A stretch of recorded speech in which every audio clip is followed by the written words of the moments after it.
kami sa hapong ito, Panginoon. Tunay nga po napakabuti mo sa aming mga buhay. Ano man po, O Diyos, ang aming mga pagkukulang, pagkakamali, pagkakasala, sa oras na ito, Panginoon, humihingi po kami ng tawad sa aming mga nagawang kasalanan. Salamat dahil ikaw ang Diyos na mapagpatawad at Diyos ng pag-ibig. Sa oras po ito, Panginoon, hayaan mo, Diyos, kasamahan mo kami at pagpalain mo ang buhay ng bawat isang narito. In Jesus' name we pray. Amen. Sige po, bago po tayo dumako sa Word of God, kakanta po muna.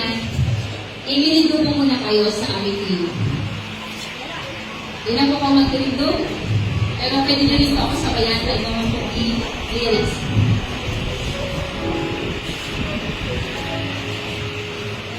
Ikaw ang pag-asa ko, tanging ikaw ang buhay ko, Jesus.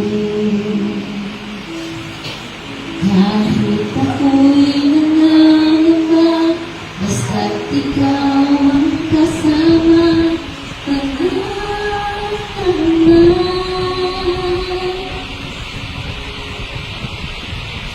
ikaw lang ang sasambahin, paligid na'y madilim, Jesus. Kahit may suliranin man, lagi kong naawitan, ikaw lamang. Kahit kailan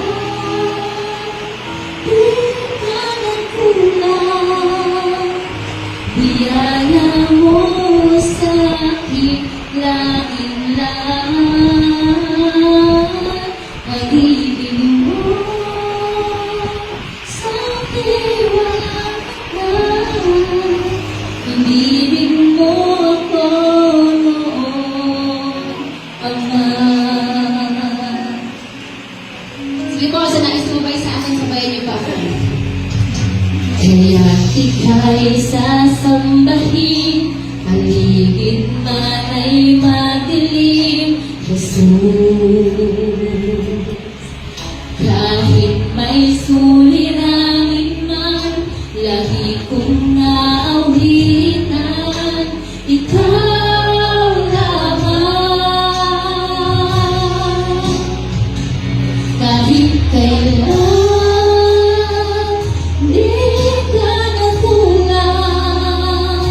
biyaya mo sa aking langit-langit, pag-ibig mo sa aking walang hanggan, inibig mo ako noon, Ama. Kahit kailan di nagkulang, Diyos, kahit kailan di ka nagkulang, biyaya mo sa aking langit-langit, pag-ibig mo sa aking walang hanggan, inibig mo ako noon, Ama. Panginoon, dakilang katapat sa langit ko,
biyaya mo sa'kin laging lang.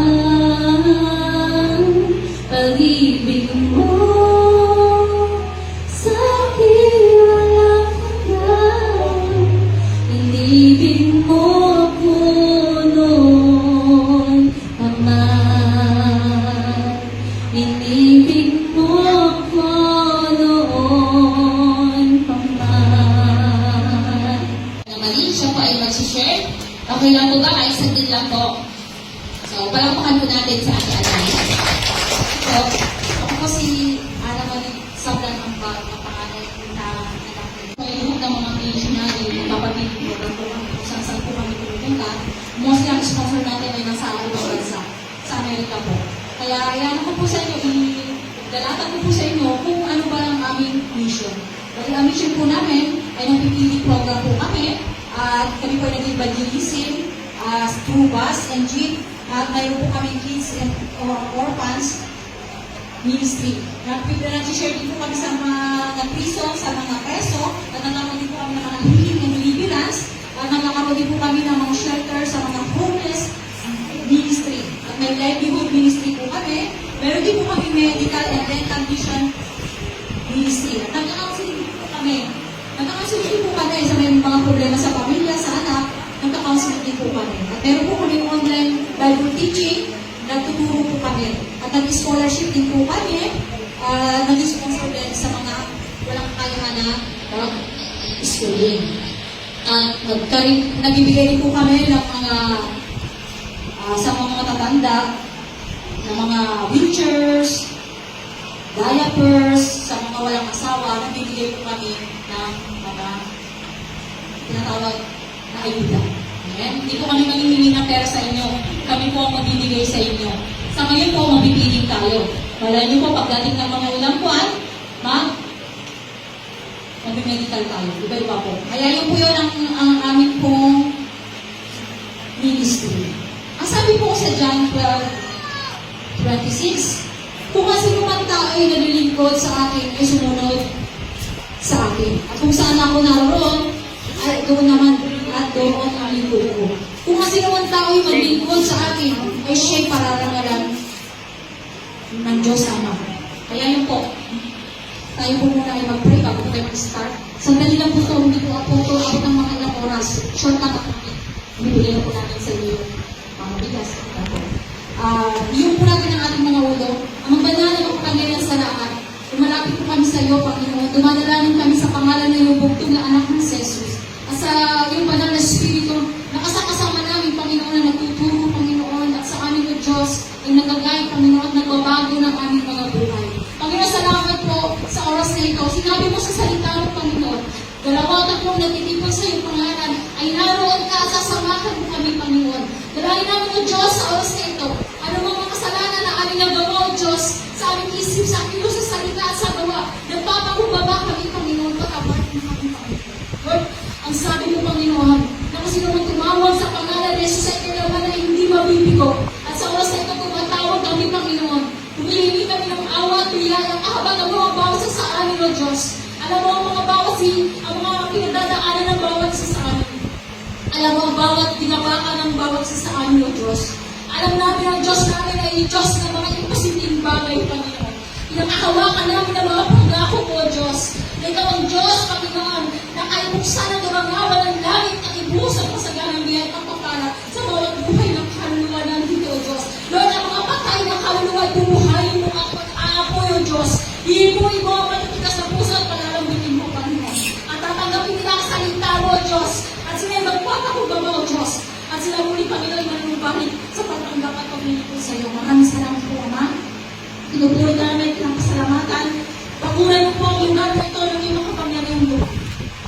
Aalis kami, Panginoon, na dadalhin namin ang kalapaan, ang kapala, pag-ibig at pagmamahal sa basa sa amin. Hindi kami aalis dito, Panginoon, na hindi namin dadalhin na ang salita mo ay maging buhay at makapangyarihan sa bawat buhay ng kaluluwa. Ito ay aming, Panginoon, dinadalangin sa pangalan ni Jesus. Amen.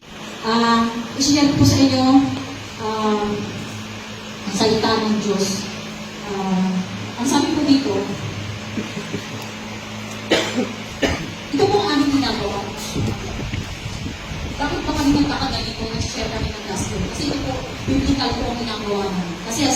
dito sa salita ng Diyos, Mark 16:15 to 20, at sinabi nila sa kanila, magsingayon kayo sa buong sanlibutan at inyong ipangaral ang Ebanghelyo sa lahat ng sangkinapal. Ang sumampalataya at mabautismuhan ay maliligtas. Gatabuan, ang hindi sumampalataya ay mapaparusahan. At sabi pa po dito, at lalakit ang mga tandang ito sa mga magsisisampalataya. Kung sino man ang mga sumampalataya sa Panginoon Jesus, ang sabi dito, sila po ay mga magpapanabas sila ng mga demonyo sa pangalan ni Jesus. At ang sabi pa po dito, na magsasalita sila ng mga iba't ibang mga wika, sila ay magsisitakot, sila ay makakahawak ng mga ahas, at kung magiinom sila ng mga bagay na nakamamatay ay hindi mapapahamak, hindi sila mamamatay. Amen? Sabi dito, kung magsinom sila ng mga bagay, for example, nilasong tayo, pag tayo ay nasa Panginoon, alam natin ang stand natin sa Diyos, hindi tayo mapapahamak. At ang sabi pa po dito, na ipapatong nila ang kanilang mga kamay sa mga may sakit at karamdaman. Sino po ba dito may mga sakit at karamdaman? At sila ay magsisigaling. Nandiyan po ang Diyos na aming ipinagmamalaki sa inyo. Hindi pipituring yung Diyos. Diyos na nakakikita, Diyos na nakakarinig, Diyos na nakakaalam ng mga pasanin ng bawsa sa atin. Amen? At ang sabi pa po dito na ang Panginoong Jesus nga, pagkatapos na sila'y makausap niya, ay tinanggap sa itaas ng langit at tumuklok sa kanan ng Diyos. Ayun. At ang sabi po dito na at nagsialis na sila at nagsipangaral lahat ng dako na gumagawang kasama nila ang Panginoon. At pinatutuhanan ang salita sa pamamagitan ng tanda na kalaki. Amen? Wala pa po dito yung mga kasama ko. Nag-iisa lang po akong nag-uwi dito sa Bicol. Pero marami po kami. Meron po kami sa United Kingdom. Meron po kami sa US, sa Kenya. Meron kami sa Manila. Nagkalat kami. Pero mag-isa lang akong nagpunta dito. Wala akong kasama. Dahil yung kasama ko ay may iba siya. Pero ang importante, tuloy ang gawain ng Diyos na pag-aayuda.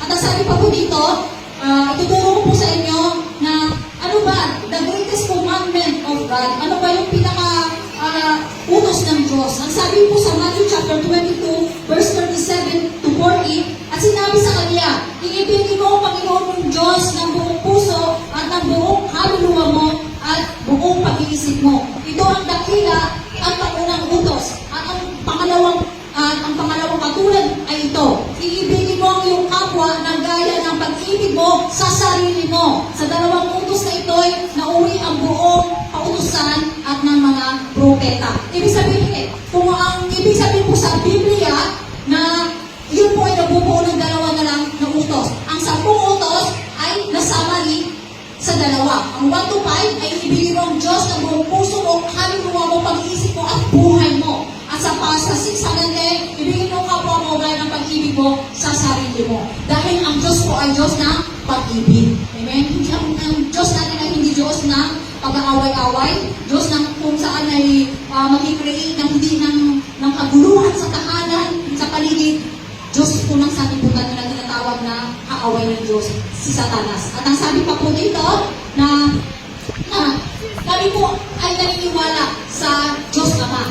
Dahil siya po ang lumikha ng langit at ng lupa. Siya rin ang naglikha ng tao. Yan po ang Diyos Ama na nasa langit. At ang pangalawa po, naniniwala din po kami kay Jesus Christ, the Messiah. Ang ibig sabihin po ng Yeshua, HaMashiach, is Jesus Christ, the Anointed One, the Savior. At ang sabi pa po dito, na si Jesus Christ sa John 14:6, sinabi sa kanya ni Jesus, ako ang daanan at ang katotohanan at ang buhay. Sino man ay hindi makaparoon sa pamamagitan pamamagitan ko. Kaya kung nais natin maligtas, dadaan tayo sa pangalan ni Jesus at kailangan natin siyang tanggapin sa ating mga buhay.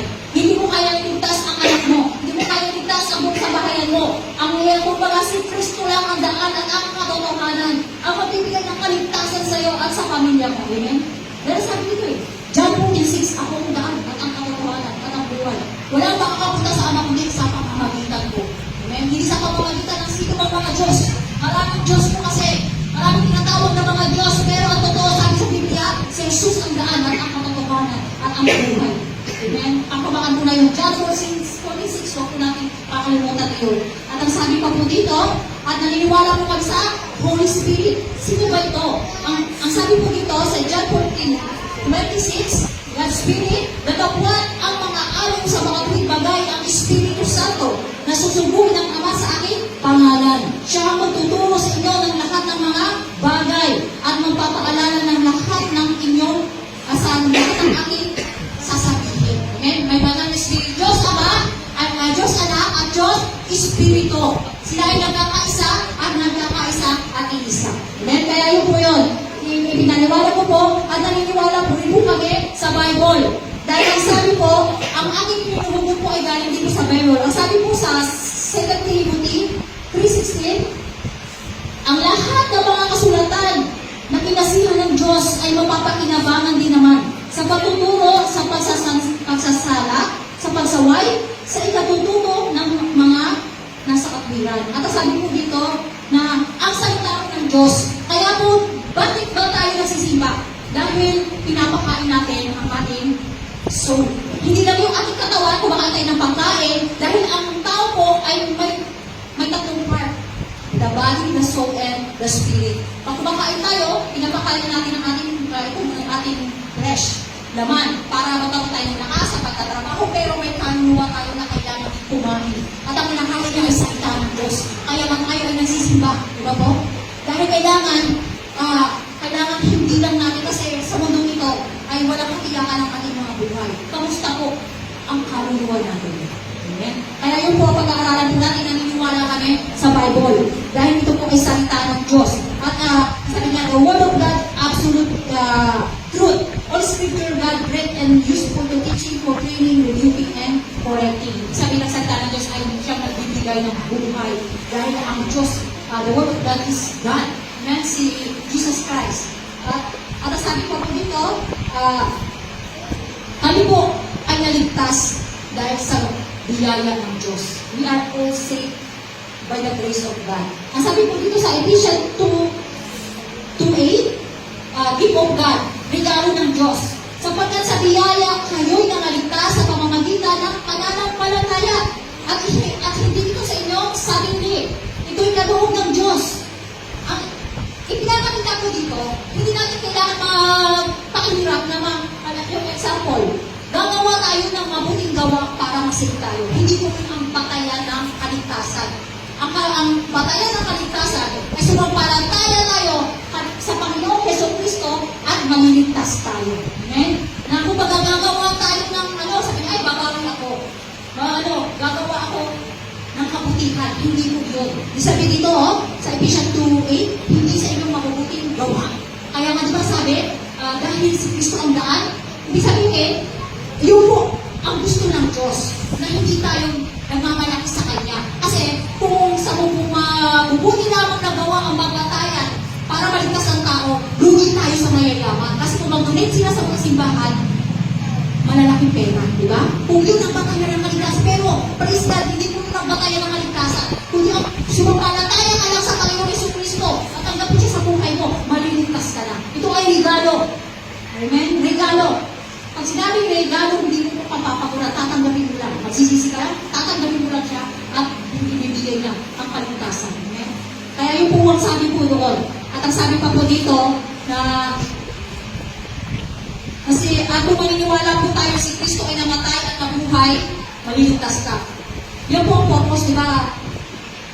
Taon-taon isin-celebrate yung mahal na araw. Ibig sabihin, totoong may bumaba sa langit na nagtatawang lupa at namatay at nabuhay. At umangkat ulit sa langit. Okay? Totoo. Kaya tayo nasi-celebrate. Taon-taon. Holy Week, may nagpapapako pa. Diba? Pero hindi po yung ang pinapatayan. Wala, kahit magpapako dyan, magpahampas ka dyan. Hindi lang sulat yun sa Bible.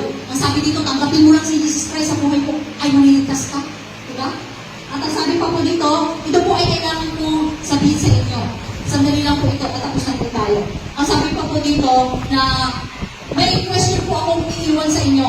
May katanungan po akong iiwan sa inyo na ang sabi po dito na kung sakaling dumating sa iyo ang kamatayan, ikaw ba ay nakakatiyak na 100% ng kaluluwa mo ay pupunta sa langit? Okay? Sino ba nakakaalam? Dito lang bukas mamayang gabi ay mamamatay ko siya. Di ba wala? Meron pa nga, andito pa lang sa tiyan ng nanay. Hindi pa inilalabas. Merong kalalabas pa lang. Bata, matanda. Hindi pa nagkaka-birthday. Namamatay na. Ibig sabihin, hindi natin alam ang katiyakan kung kailan tayo mawawala. Amen? Kaya dapat, habang nangangailan tayo, habang andito tayo sa lupa, pinagtutuunan natin ng pansin ang ating kaluluwa. Dahil ito ay, pag tayo ay hindi ligtas, pagsisisihan po yan natin. Dahil wala na pong chance na magsisi pag tinapon na tayo sa impyerno. Amen? At ang sabi pa po dito, na yung po ang iiwan ko na katanungan sa inyo. Pero, ang sabi po dito, na may paraan naman pala. Na, ang sabi dito, kung paano makatitiyak patungo sa langit. Ibig sabihin, may gumawa ng paraan. Dahil hindi natin sure eh. Kung ako ba ay mamatay ngayon, safe ako, bakit ako sure? Saan ko yung mapupunta? Kasi isang ipit-ipit tayo. Kaya, ngayon, may paraan pala. Tinatawag na katiyakan ng kaligtasan. At ang sabi pa po rito, una, number 1, kilalanin muna natin sa harapan ng Diyos kung sino tayo at kung ano ang ating kalagayan sa harap ng Diyos. Ano ba tayo sa harap ng Diyos? Diba? Hindi naman pwede mag-judge sa parang ano wala kami sa buhay mo. Tayo yun. Tanungin natin na sarili natin, ano ba ang kalagayan natin sa harapan ng Diyos? Kaya yun po yung nasabi doon. Ang sabi po sa Roma 3:23, lahat tayo ay makasalanan. Ako at ikaw ay makasalanan. Sino po tayo sa harapan ng Diyos? At ano ang kalagayan natin sa harapan ng Diyos? Makasalanan po tayo. Kaya lahat po tayo ay makasalanan. Ito po ba ay ang ating itinatanggap ba natin? Makasalanan tayo sa harapan ng Diyos. Di ba? Kaya yun po yung nasabi. At ang pangalawa, ang sabi po dito na mayroong kabayaran ang ating kasalanan. Ang sabi sa Roma 6:23, ang kabayaran ng ating kasalanan ay kamatayan. Ang ibig sabihin ng kamatayan dito ay ang pagkahiwalay. Pagkahiwalay ng kamatayan pisikal ng kaluluwa mula sa katawan. Sabihin, yun po yung unang ito po, mamatay ang ating katawan, kahit gaano mo inalagaan ang katawan mo, kahit gaano ka ka-perfect na nilalang ng Diyos, kahit gaano ka kaganda, kayaman yung once na dumating ang kamatayan sa buhay po natin, maghihiwalay ang katawan natin at kaluluwa natin. At ang katawan natin, kung saan tayo ginawa, nasa alabok, sa nakunik, ay babalik tayo, ulit tayo sa sementeryo at magiging buto na tayo. Ha? Amen po. At ang kaluluwa natin ay maghihintay sa pagbubuhay. Amen? Yun po. At ang sabi po doon, yun ang unang kamatayan na sinasabi maghiwalay. At ang pangalawa, kamatayang espiritual. Ang pagkahiwalay ng tao mula sa Diyos. Ang kamatayang itinutukoy dito ay kamatayang espiritual. Sa mga tuwing ang pagkahiwalay ng tao mula sa Diyos. Na ang ibig sabihin, ang tao ay nakatulad ng walang hanggang kaparusahan sa impyerno, sapagkat ito lamang ang kabayaran ng ating kasalanan. Kung sino man po dito ang hindi naniniwala sa impyerno, dito po, may verse akong bibigay sa inyo na mula sa Bible. Ang sabi po sa Pahayag chapter 20, verse 15, at kung ang sino man ay hindi nasumpungan nakasulat sa aklat ng buhay, ay ibubulid sa dagat-dagatang apoy. Yung po ang tinatawag na impyerno. Amen? Bibili niya po, kahit buksan niyo ang Bible niyo sa bahay niyo. Buksan niyo ang Pahayag 20:15. Diyan sinasabi na may impyerno, dagat-dagatan pa. Diba po? Totoo ng impyerno. Kaya, tanungin natin ang ating sarili. Saan ba ako mapupunta pagtapos na ang mission ko dito sa mundo? Ano ba ang ginawa ko? Diba? Kaya napaka-importante ko na tayo po ay magsamba, magsisi, at magdasal. Amen? Kaya po, ang sabi po dito na, at ang sabi pa po dito, sa pangatlo, isa sa kaparaanan ng katiyakan ng kaligtasan, ang sabi po dito, Si Kristo ay namatay para sa atin. Sabi po sa Roma 5:8, nung tayo ay makasalanan pa, si Jesus ay namatay para sa atin. Siya ay namatay, itinibing at muli na buhay, alang-alang sa ating mga kasalanan. Sa mga tuwid, si Kristo na ang nagbayad ng dapat nating pagbayaran. Amen? Dapat tayo talagang ipapako sa krus. Pero bakit? Ibinigay ng Diyos Ama si Kristo Jesus para inalay ang buhay para lang sa kaligtasan ng sangkatauhan. Dahil gawin tayo pamahal ng Diyos. Ang Diyos ay pamahal. Pag walang pag-ibig sa loob ng tahanan, awag-away, kaguluhan, ng Diyos na. Kung nagkakaroon ng Espiritu, ang nakalaban na nagbibigay ng kabuluhan, pag-awag-away. Dahil ang Diyos ay kapayapaan. At ang sabi pa po dito, sa John 3:16, ito po, alam niyo to, yung John 3:16 na to. Ang sabi dito sa patat, dahil na lamang ang pagsigla ng Diyos sa sanlibutan, na ibinigay niya ang kanyang bugtong na anak, upang ang sino man sa kanya'y sumampalataya, ay huwag mapangamak, kundi magkaroon ng buhay na walang hanggan. John 3:16, alam ko ng lahat, na dahil gano'n na lang ang pag-ibig ng Diyos sa sanlibutan, kaya ibinigay niya ang kanyang bugtong na anak na si Jesus upang kung sino mang sumampalataya ay hindi makahamak, kundi magkaroon ng buhay na walang hanggan. Gusto na pagpapagiging tayo ng buhay na walang hanggan. Hindi yung pagbiga na lang tayo, mamamatay, aatakihin, may stroke, nasagasaan, aksidente o hindi na magising, ano mang kamaraan ng kamatay na dumating sa atin. Ang sabi dito, gusto niya tayo bigyan ng katiyakan ng buhay na walang hanggan. Kaya ganun na lamang ang pag-ibig ng Diyos sa sanlibutan. Kaya binigyan niya kanyang bugtong na anak na si Jesus upang kung sino mang sumampalataya ay maligtas. Sumampalataya po ba natin? Magkais tayo. Kailangan ko sumampalataya tayo. Dahil eternal lang na to. Eternal life or eternal death. Buhay na walang hanggan o walang hanggang kamatayan. Masyado tayo napapakasaya dito. Masyado tayo nagiging sa mundo. Pero ang tanong, pag namatay tayo na hindi natin alam, kamusta ang kaluluwa natin? Marami tayong sakit. Ang luluwa, may mga sakit na. Ilang yan ba? Kaya lang po para mamatay tayo. Kaya maging matalino tayo. Amen? Alam ko naman po na lahat sa atin ay matatalino. Kaya yun po yung ang sabi pa po dito, na number 4, napatapos na po tayo. Hindi naman po tayo masyadong magtatagal. Kaya number 4, ang sabi pa po ito, tumawag sa pangalan ng Panginoon. Kung si Kristo nga ang nagbayad ng ating dapat bayaran, ano na lamang ang gagawin natin? Kung si Kristo nga ang napako, at binugbog, ginulpi, pinatay sa krus, ano na lang ba ang part na gagawin natin? Ano yung ang sabi pa po dito sa Roma 10:30, sino man ang tumawag sa pangalan ng Panginoon ay maliligtas. Ang tumawag tayo sa oras na sa pangalan ng Jesus ay maliligtas tayo. Amen? Kaya, ang sabi pa po dito, ano ang dapat natin dito kung gawin? Tumawag. At ang sinasabi po dito sa 1 John 1:9, kung ipinapaghayag natin ang ating mga kasalanan, ay tapat at banal siya na tayo binilising sa lahat ng ating kasalanan. 1 John 1:9, ano man ang ginawa mong kasalanan, siguradong ikaw ay bata ka. Ang mga lihim na kasalanan na hindi alam ng magulang mo, ikaw lang ang nakakaalam. Kahit ikaw ay mamamatay tao, kahit ikaw ay buntis, kahit ikaw ay magnanakaw, mga nangukismosa, at mga ganyan, mga gawain ng magiging araw. Ang sabi dito, kung hihingi tayo ng tawad, sabi nililisin niya ang ating kasalanan, at ito ay kakalimutan ng Diyos. Amen? Kung ang aming bahay mo, ang magulang mo, kung mga tao sa paligid mo, hindi makalimutan ang ginawa mo, nakalukuhan ang kasalanan mo, kaya may Diyos tayo, na hindi humusga, kakalimutan mo. Amen? Kaya wag po tayo mahiyak. Pag tinanggap natin ang Panginoon sa ating mga buhay, malinis na tayo. Kaya pag tayo ay inaakusahan na iyang ganyan yan, sabi mo, hindi na ako yan, kasi pinatawad natin ng Diyos.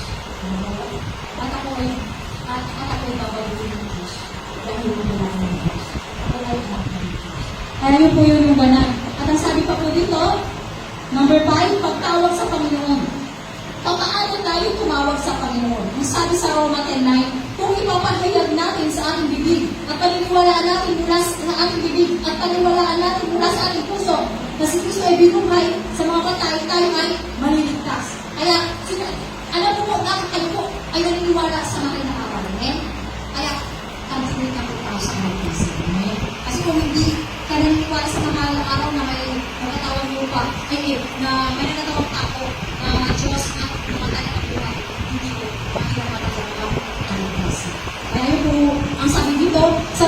dahil sa pamamagitan ng panalangin, nais ng Panginoon na iligtas ka. Kung ikaw lamang ay sasampalataya sa ginagawa ni Kristo para sa iyo, kaya tayo ay mananalangin. Ito po papagay natin ay matapos na po tayo. Diba? Ganyan lang kadali. Ang sabi pa po dito, magpipray po tayo na sino po ba dito ang naniniwala na si Jesus ay tagapagligtas? Bago po tayo mag-pray. Amen. Ang sabi po dito, sa Pahayag, chapter 3, verse 20, narito ako'y nakatayo sa pintuan at tumutuktok. Kung sino man ay dumirinig ng aking tinig at mabukas ng pinto, ako'y papasok sa kanya at hanggang asalo niya, at siya ay asalo ko. Katulad ng pagkatok sa puso ng iglesia ng Laodicea, ang Panginoong Jesus ay matagal na po kumakatok sa bawat puso ng bawat isa. Bakit po nagmamatigas pa tayo? Eh kung ang nakasalanan dito, ay kaluluwa na. Iiwan natin po ang ating body, ang katawan natin, iiwan natin, walang forever sa lupa. Walang forever dito. Ang asawa mo, iiwan mo. Ang anak mo, ang asawa na iiwan. Pero isa lang po may assurance sa inyo. Pag tinibak niyo ang Panginoong Jesus sa inyong buhay, ang Diyos kayo ng Panginoon, iiwan ikaw magulawan. Nais na kayo isama sa kaharian. Kung dito sa lupa, naghihiwag tayo, marami tayong mga sakit at karamdaman. Napapagod na tayo sa buhay natin. Kaya kay Diyos na tumama. Nakikita tayo ng buhay tayo pagkasama natin ng Diyos. Meron tayong malatiwakan, meron tayong masasabihan ng ating mga problema. At may Diyos na nagtutulog sa ating pagbuhay tayo. At ang sabi po rito na mananalangin po tayo. Ito po, sa panalangin ito, maging seryoso po tayo. Kasi sino pa po ang hindi tumatanggap sa Panginoong Yesu Cristo? Sumunod lang po sa panalangin. Pero kasi nung nakakasaktan ito, kapag ikaw mismo na hindi ko tumatanggap, sumunod ka sa panalangin at gawin mo mga katutunanan sa buhay mo. Ito po panalangin talaga pinakausap ko ang Diyos. At pag oras na ito'y sumunod sa panalangin ito, makakaramdam mo ng mga iba, magkakakit sa inyo. At ang ganang Espiritu ay sasayin. So, nakakaisipan na maramdamin po ang kapayapaan na hindi ko pa naramdaman sa buhay. Kapayapaan na nagmumula sa Diyos. Amen?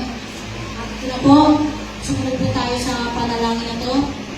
Yung po natin ang ulo, huwag natin pa pansinin, mag-concentrate po tayo. Sabihin po natin, nakilang Diyos, salamat po na nakilala ko na ako ay isang makasalanan at nakatulan patungo sa impyerno. Subalit, sa oras na ito, nagpapasalamat ako, O Panginoong Jesus, ikaw ay namatay, idilibing at muling na buhay, alang-alang sa aking mga kasalanan. Sa oras na ito, pinagsisisihan ko po ang aking mga kasalanan at tinatanggap po kita, Jesus, bilang Panginoon at sariling tagapagligtas ng aking buhay. Isulat mo po ang aking pangalan sa aklat ng buhay sa langit. Ito po ang aking dalangin sa mga pangyarang pangalan ni Jesus. Amen. Sa kaginhawaan ng kanilang kaluluwa, ang kapayapaan ay iniiwan mo, kagalingan, Lord, sa pangalan ni Jesus, Banal na Espiritu, kumilos ka. At idinideklara ko sa oras nito ang kagalingan, kaligtasan, kapayapaan, pagpapala, at pag-ibig ni Kristo at kaligtasan sa bawat pamilya ng bawat isang Pilipinas. Kaya Lord, maraming salamat po. Ito po ang aming samang dalangin sa pangalan ni Jesus. Amen. Dalangin